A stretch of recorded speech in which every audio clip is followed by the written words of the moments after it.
Valve's Steam Deck isn't a brand new concept. Portable PC gaming devices have existed for years, but the Steam Deck looks poised to be the breakthrough for the platform because it's cheaper than many alternatives, and of course because it's coming from Valve itself. Who better to handle a handheld Steam machine than the makers of Steam? The Steam Deck has been in players' hands for a while now, and now that it's readily available to purchase, more and more players are getting to try it out for themselves every single day. You can read our Steam Deck review to see what we thought of it, but more than likely, you're ready to dive in for yourself already.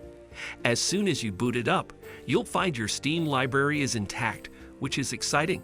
But not all games are created equal when it comes to playing them via Steam Deck. So in this video, we will talk about best games for your Steam Deck.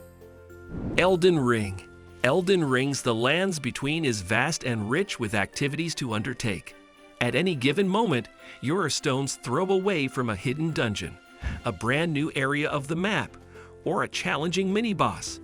Although the game tells you to seek the shards of the Elden Ring and become Elden Lord, it's easy to spend dozens of hours doing other things instead. The Steam Deck is a fantastic way of undertaking some of these shorter tasks in bite-sized chunks before returning to the main task at hand on a bigger screen with a beefier PC. Steam's ability to seamlessly upload and download cloud saves makes this functionality a breeze. But if you're playing entirely on the Steam Deck alone, Elden Ring runs very well, no doubt because Valve took steps to ensure the biggest game of the year, which launched around the same time as its Steam Deck, actually worked. Elden Ring looks and plays excellent on the handheld, so you can hop into the lands between whenever is most convenient. Half-Life 2. Half-Life 2 being great on Steam Deck is a given, considering Valve's long-term support for the 2004 game. Valve likes to use it and games like Portal as testing grounds and showcases for its new technology. And there are some Steam Deck bells and whistles that make the already fantastic, landmark first-person shooter shine on deck. Gordon Freeman's second adventure still looks and plays great more than 15 years later, but the default control setup also incorporates motion controls.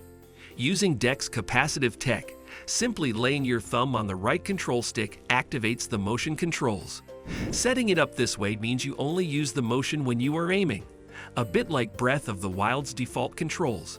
And it also allows you to play it like a standard controller FPS game without diving into menus if you so choose. Using motion controls to take out head crabs is a feature I never knew I wanted, but I immediately found myself using and enjoying Steam Deck.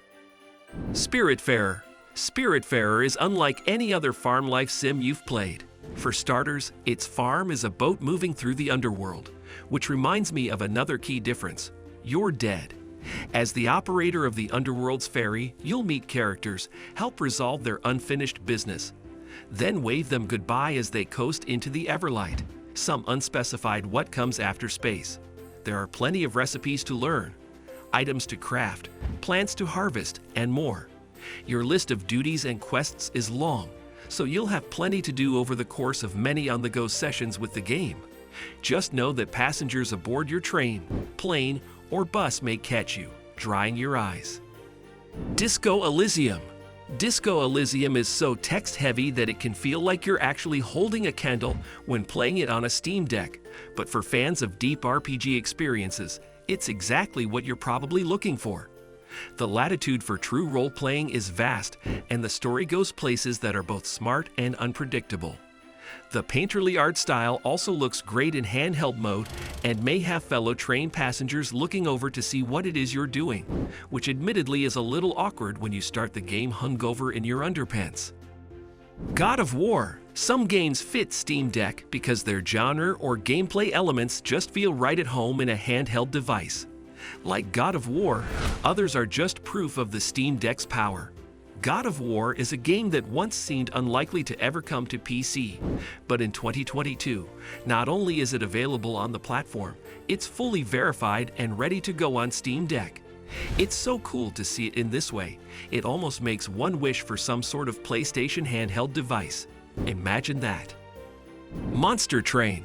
Much like Slay the Spire, which clearly inspired it, Monster Train is well suited to quick gameplay bursts. Because it's already available on Xbox, It features controller support, so controlling it on deck is easy. But just as importantly, the action is readable on the screen, and its turn-based nature lends itself to the type of portable/toilet gaming that deck enables. However you play it, the gameplay remains some of the very best in the roguelike deck builder genre, giving you a great deal of freedom in how you assemble your deck and combine cards from different factions to make each run feel distinct. Thank you guys for watching. If you want more videos like this one, make sure to like the video and subscribe to our channel to never miss out on any of our videos.